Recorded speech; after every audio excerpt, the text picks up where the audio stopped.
the write-up for Mothmen 1966, which is the next game that we're going to play that I'm very excited about. Boot it up with some background noise, and then I'll read the write-up. You guys aren't ready for how this looks. I'm excited.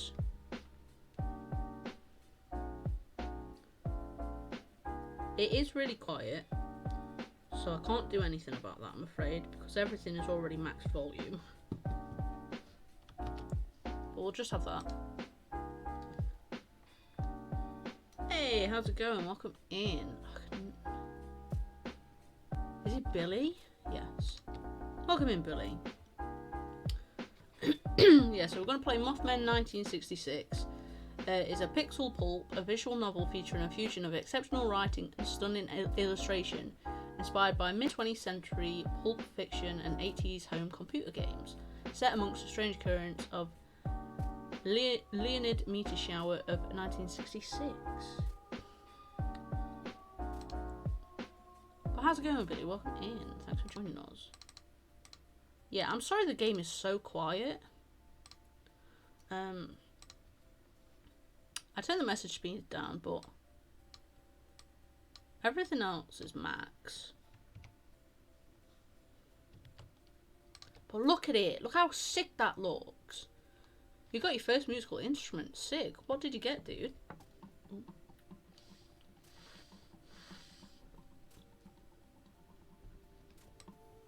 Let me turn this up a bit. I hope that's okay. If it gets any louder, obviously I'll turn it down. Well, look how sick this looks. The colours is what drew me in. I'm very excited to play this. I hope it runs alright. So we've got Holt. Okay, Holt and two other people, but we don't know who they are. And we're at Holt's. 3 red and 5 black in the discard pile. Are there 6 cards face up on the counter? 2 are red and 4 are black. So 5 reds in all and 9 black. Oh, you got a harmonica. Sick. Can't go wrong. You have no more moves. So now, so you have to bet now. Black or red?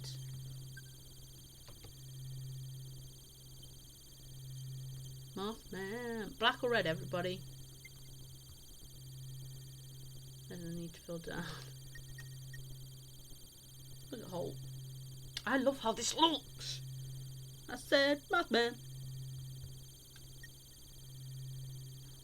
Black. Any more for any more? Get yourself off the ground. Nurse, today TTS is working, so feel free to use it. Is that okay? I know I sorted clip shoutouts. I said Mothman. Okay, we've got 1 for black. I'm going for black. Because Sam said. Large majority of the face-up cards are black. And you know that betting against the streak is usually dangerous. Even though you've already chosen, you decide to stay away from the counter. You can't bear losing again. You think of your grandma, Elise, trying to win at solitaire for over 60 years. You take a deep breath and keep sweeping. This is so pretty. I have the harmonica 3H and I'm playing a little good. Nice. Elise has been paralysed from the waist down since she was 21. Your mum was only 2 months old. The winner Elise taught you to play solitaire. Your parents and sister had been dead for almost a year, and you had already begun to forget their faces. Well, shit, this turned sad. Although you cook for her, do her laundry and bathe and even dress her, it still feels like she's the one taking care of you.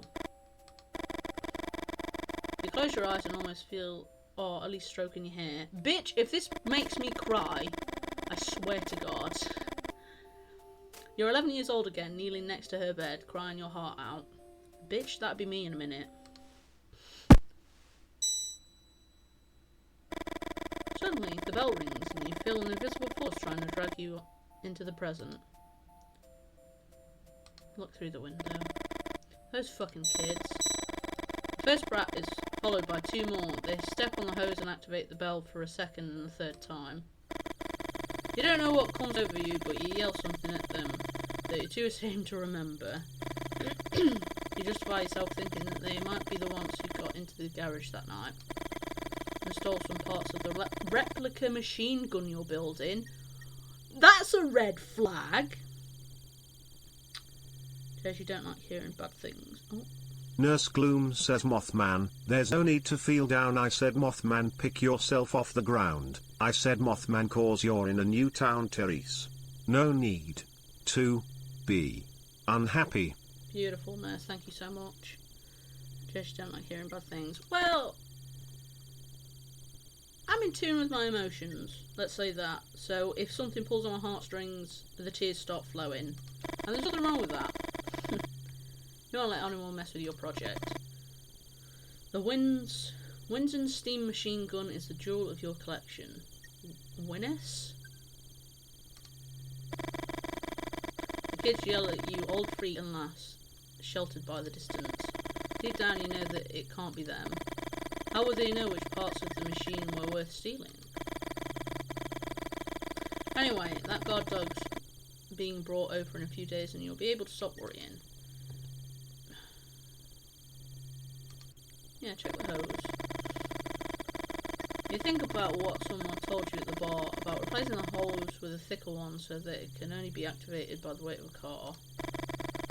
And what happens if the kids jump on it with their bikes and land on top of the hose with one of their wheels, you asked. Kids are always going to find some way to bust your balls, they replied. Replica machine gun are completely normal and I can be trusted with the real firearms. Yeah, you sure, Cleon. Yeah, I trust you with my life, mate. Fair enough. I'm a little lost, but fair enough. Thanks, Billy. Oh, I fucking love that sound alert. You try to calm down. You look at the shelves and think of the solitaire your grandma taught you.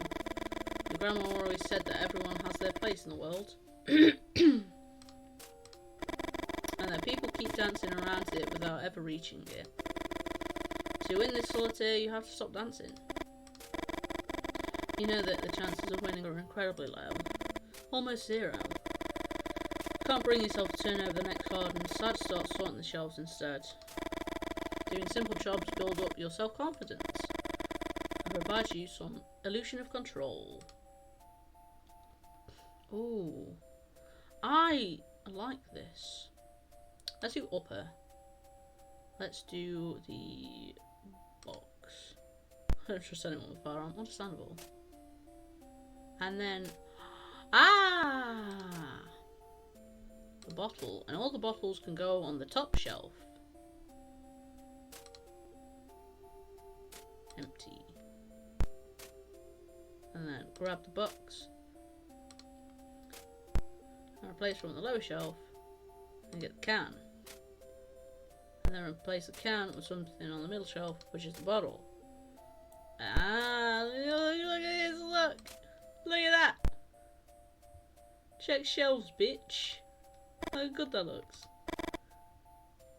Good. One type of product on each shelf. Hey, you like that? Oh, car.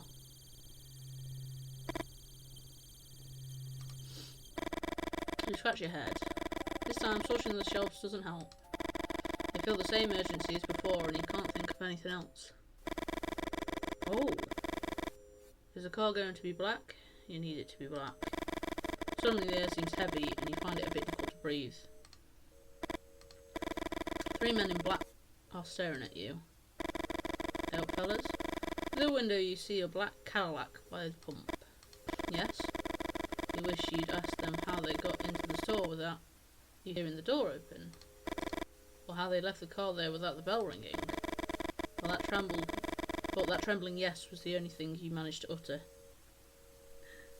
It could be the Mothmen! Man. The moose. The moose? After a few seconds of not receiving any response, she decided to break the silence. Up to the moose. That's up with the moose. You brought a woman whiskey. You don't know if that's the right move, but you try to relax and be more friendly. Do you know of a more efficient way to socialise? The boys are back in town! I I love this. Look at that. You told her the dream about your grandma. A chill runs through your body. It's been a few weeks since that night. And even though you had a good time with Martha? Fucking hell. And I've no regrets. Something about the way these men in black ask their questions make you uneasy. What do you want to know? Granny in the forest. One of the men farther back lets out a cracking noise. You look at him believing he's laughing, but the man in the black's expression doesn't change. Ask them what they want to know. No one answers. Your tattoo's peeling. Hey, don't pick it. And it's normal. Just it does look weird. It's like snake skin. You'll be alright. It do look gnarly though. It's like they're waiting for another response. Tell them about your dream. My grandma has been bedridden for over 60 years, but in the dream I saw her running through the woods. Start from the beginning, and don't omit any details. You don't know if it's the way they look at you or because of a certain authority in their voice, but you tell them everything about the dream. 5 or 6 weeks ago, you woke up in the middle of the night, certain that something had happened to your grandma. You ran to her room and Elise wasn't in bed. The window was wide open. Did the fucking Mothman take you, Nan? You ran to it and saw someone walking through the trees. It was her, and she was holding a rifle of the kind your ancestors would have carried in the Civil War. You tried to call out to her. The grandma started running and shot 2 or 3 times in the blackness of the forest. You were about to go down to find her when a winged figure with glowing red eyes appeared in front of the window and screamed. You stumbled backwards, and after hitting your head on the bedpost, you lost consciousness. You woke up in your bed and remembered the dream almost instantly. You went up to the stairs 2 times and opened the door to her room. Your grandmother slept peacefully on the bedside. On the bedside table was a glass of milk you bring her every night and a deck of cards she used to play solitaire. She just woke up and Courage's eyes melting. During the days that followed, you tried to convince yourself that it had all been a dream, even though you couldn't explain where the little stitches at the base of your skull had come from. After a few seconds, one of the men in black speaks again. Spots on her leg predate her birth halt. What? What's he talking about? Is he referring to the dozens of moles on your grandma's legs? Yes, can we get... Yeah. Yes, we can, nurse. Absolutely. What cheek do you want? And I'll have the other side. Then we'll match. What do they mean by saying those spots predate her birth? Elise always makes the same jokes when you sponge her calves. Be thankful you have to clean my legs and not my grandfather's. According to what she told you, her granddad had been shot dead by an experimental weapon early in the Civil War when his legs were ripped to shreds. Jesus. The Winner steam gun, son, a machine gun that doesn't appear in any book. Hey, that's the replica you're doing. Think about putting a replica... You think about the replica you are putting together in the workshop and you wonder if it was the men in black who stole these pieces. Go for the right treat call I'll have left. You're not telling anyone about this visit, Holt. You start to complain when one of the men in black picks up a card from the counter. The top card of the deck. The crunch horrifies you. The teeth of the man in black seems to tear more than simply paper. What the fuck? That was some nice music. Desperate, you throw yourself under the counter and look at the cards. Your heart is pounding. Nobody sounds like me so bad. Honestly, same. You look out of the window and you don't see the Cadillac. You walk to where the car was parked a few moments ago. You step on the hose. And the bell rings. What the fuck? Shack of diamonds. Motherfucker, it's red. You think about the edge of one of those men in black tore off. And you remember the noise he made when he chewed it. Was it a threat? A warning?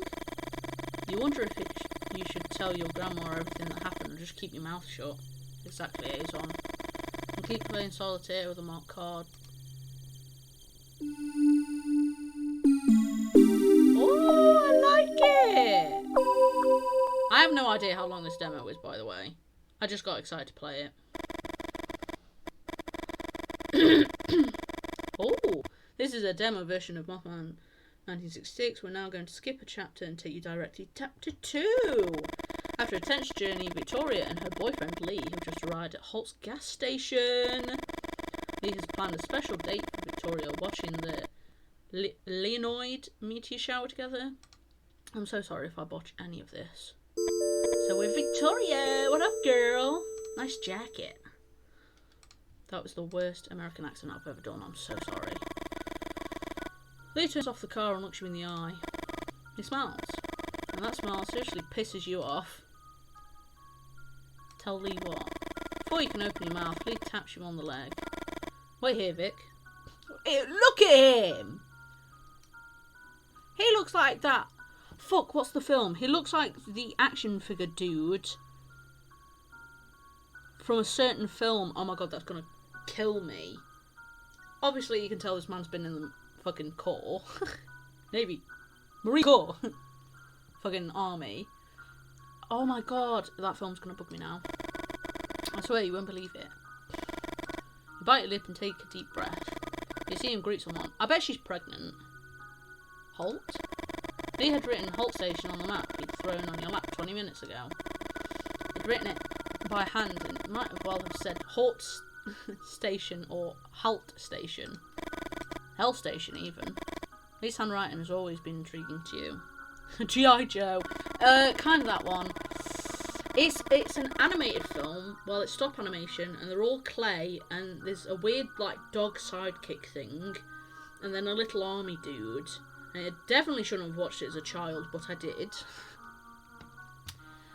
You remember that time you mentioned it to him and he responded with a disappropriate anger and nonsensical rants which involved several philosophers of language, and all because you told him his handwriting was dreadful. Well, you now know where those reactions come from. That night you two got drunk by the lake, Lee told you that his father would have wanted to be born ugly. After the initial surprise, you couldn't stifle a belly laugh and Lee looked down. For a few minutes he didn't want to tell you anything else. Oh. Not Wallace and Gromit, Small Soldiers? Wait, Tiny was that? I love Wallace and Gromit too. I swear to God, Google.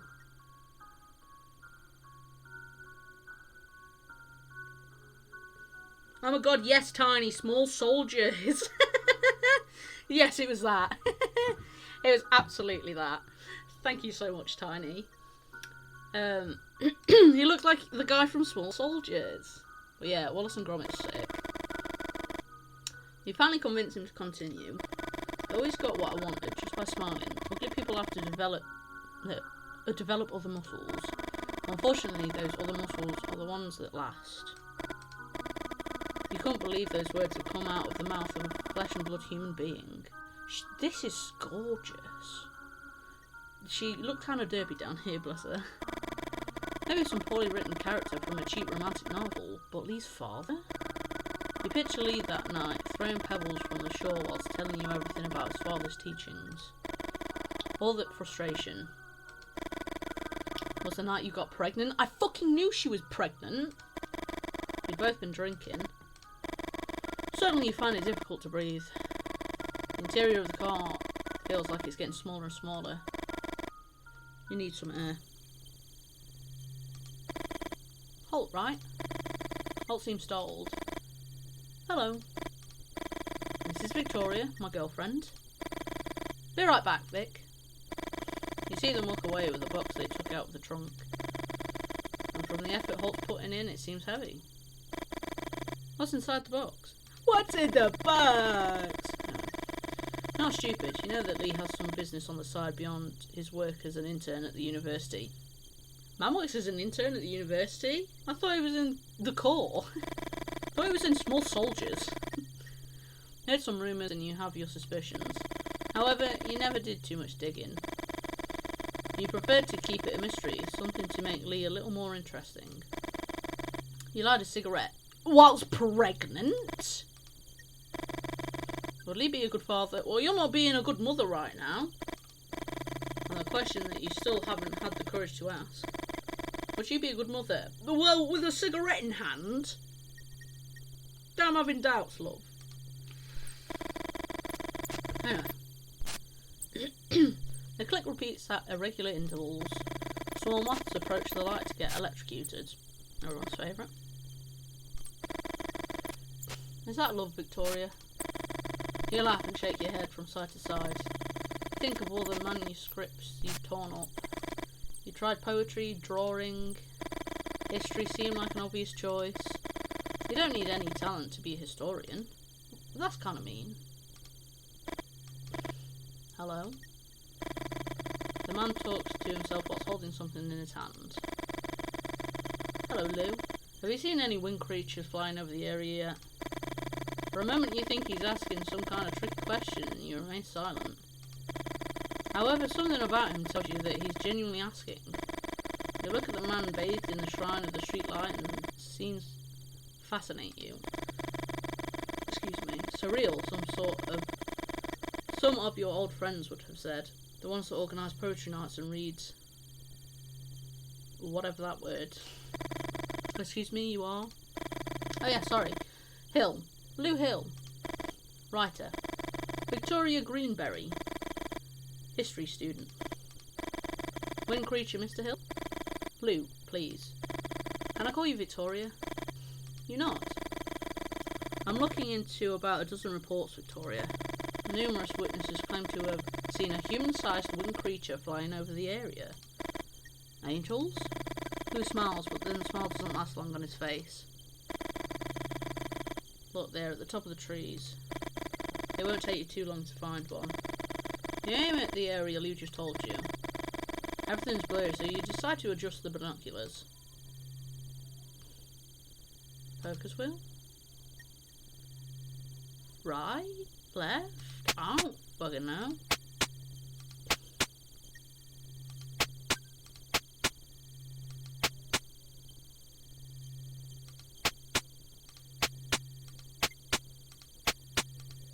Is it supposed to...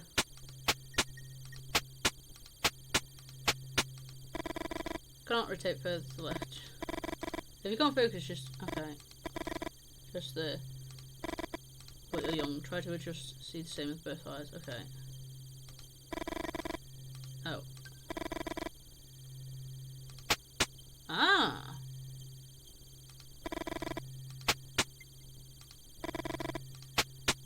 Okay. I think that's going to be clear.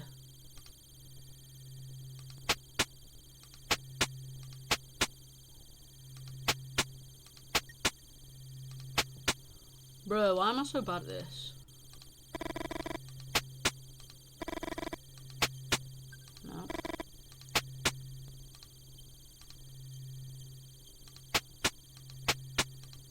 Dude! Just help me. Please do it for me. This is embarrassing.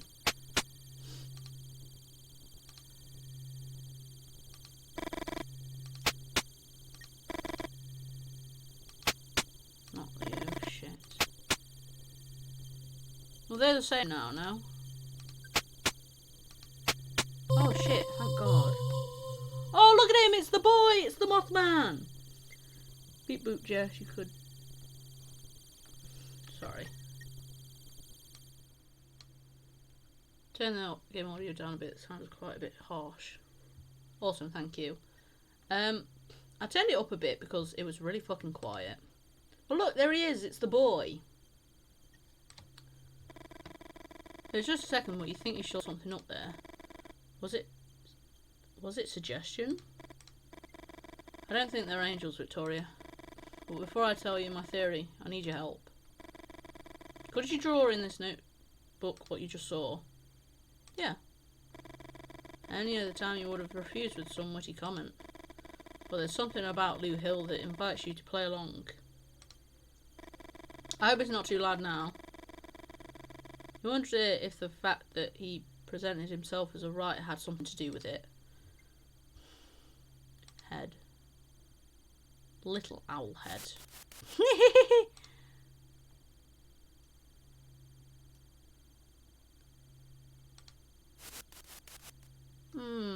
you draw a body?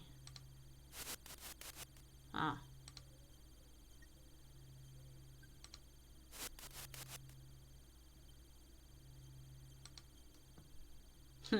Chicken wing, chicken wing. That's the moth boy. Perfect, lovely, thanks, sissy. Before giving it back, you write some notes further describing what you saw. Lou hadn't asked for them, but somehow they make you feel less anxious.